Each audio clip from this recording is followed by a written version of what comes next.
করতে গেলেন শ্রীরামার লক্ষণ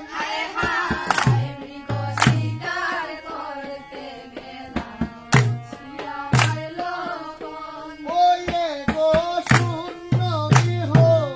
পাইয়া সীতা হরিণা রাবণ ওরে গো শূন্য পিতা পায়া সীতা হরিণা রাবণ ওয়ে গো শূন্য গৃহ পাইয়া সীতা হরিণা রাবণ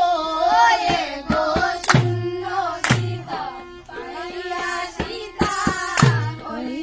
রাবণ বন্দী কৌশলার নন্দন বন্দী কৌশলার নন্দন আয় হায়